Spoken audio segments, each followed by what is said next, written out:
Berikan lagi bagiku firman kehidupan.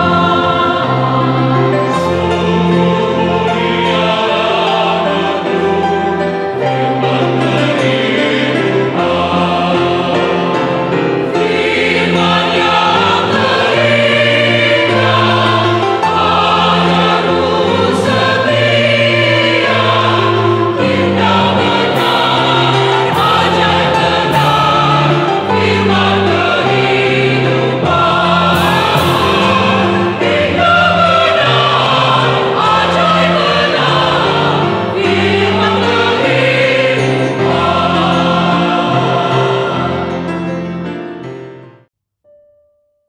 Jemaat yang dikasihi oleh Tuhan kita Yesus Kristus. Shalom dan selamat pagi untuk kita semua.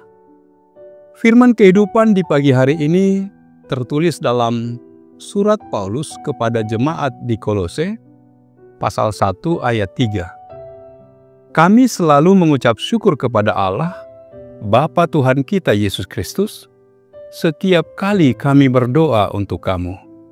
Demikian firman Tuhan.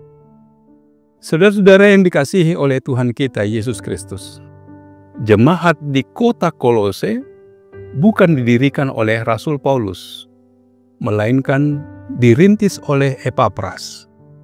Saat Rasul Paulus menulis surat Kolose, Epapras sedang datang berkunjung. Epapras menceritakan bahwa di jemaat Kolose terdapat guru-guru yang mengajarkan ajaran sesat yang tidak sesuai dengan ajaran Kristus. Mendengar cerita itu, Rasul Paulus yang merasa bertanggung jawab atas situasi dan kondisi jemaat Kolose, menanggapi dengan menulis surat Kolose saat ia sedang mendekam di penjara. Paulus menguatkan jemaat Kolose yang sedang bertumbuh dalam iman, namun juga menghadapi rupa-rupa pengajaran sesat. Paulus menegaskan bahwa ia bersyukur kepada Allah akan keadaan mereka dan tidak henti-hentinya berdoa untuk pertumbuhan mereka agar menerima hikmat dan pengertian yang benar dalam mengetahui kehendak Tuhan. Paulus mengingatkan dan mendorong jemaat Kolose agar tetap hidup di dalam Kristus dan tidak mudah dibodohi oleh ajaran-ajaran sesat yang tidak sesuai dengan ajaran Kristus, melainkan agar mereka hidup berakar di dalam Kristus, dibangun di atas Kristus, serta bertambah teguh dalam iman dan memiliki hati yang melimpah dengan ucapan syukur.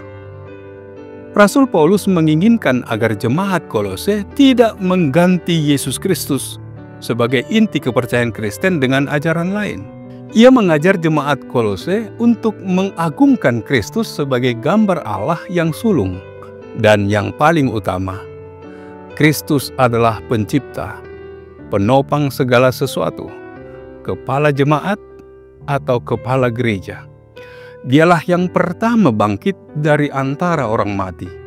Segala sesuatu yang terdapat pada diri Allah, terdapat juga dengan lengkap pada Kristus. Kristuslah yang memperdamaikan kita dengan Allah. Rasul Paulus hendak meyakinkan jemaat Kolose agar hidup layak di hadapannya serta berkenan kepadanya dalam segala hal. Artinya, mereka harus mematikan segala sesuatu yang duniawi, menanggalkan manusia lama, dan mengenakan manusia baru. Rasul Paulus juga menjelaskan beberapa prinsip yang menyangkut relasi antar anggota rumah tangga dalam menjalani hidup baru di dalam Kristus, yakni hubungan antara suami dan istri, anak dan orang tua atau bapa, serta hamba dan tuan.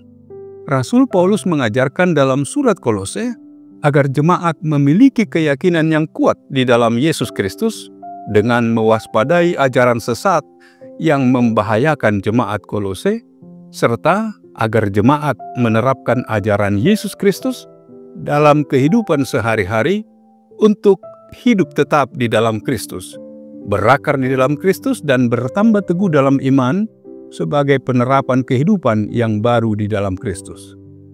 Setelah mendengar dan menerima berita Injil yang diberitakan oleh Epapras, jemaat Kolose tidak putus-putusnya bertumbuh, baik dari segi iman, kasih, maupun pengharapan.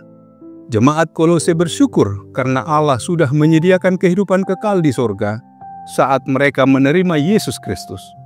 Rasul Paulus merasa senang dan tidak putus-putusnya mengucap syukur karena mengetahui bahwa jemaat Kolose berbuah dan berkembang dalam iman, pengharapan, dan kasih berdasarkan Injil.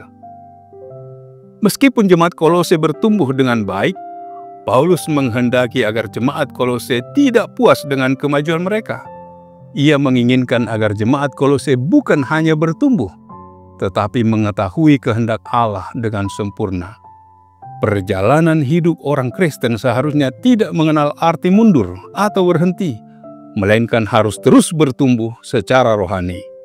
Seorang Kristen seharusnya semakin hari semakin mengenal Tuhan dan kehendak-Nya.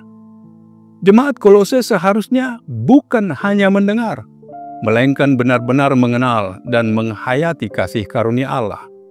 Mengenal dan menghayati kasih karunia Allah adalah titik tolak dan dasar bagi seorang Kristen untuk bertumbuh. Tanpa mengenal dan menghayati kasih karunia Allah, seorang Kristen akan sulit bertumbuh.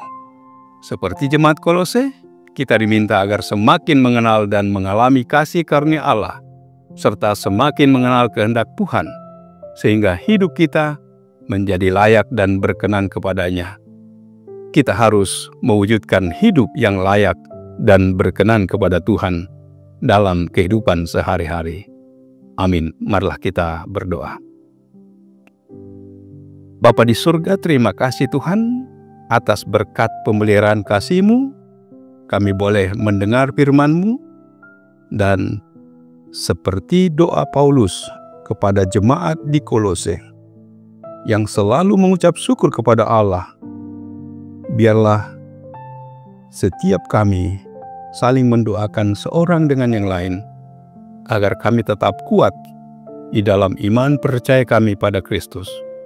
Tuhanlah yang menyertai memberkati kami dalam segala aktivitas kami satu hari ini. Terpuji termulia nama-Mu. Dalam nama Yesus kami berdoa dan mengucap syukur. Amin. Anugerah dari Tuhan kita Yesus Kristus, kasih setia dari Allah Bapa serta persekutuan dengan Roh Kudus, kiranya menyertai kamu sekalian. Amin.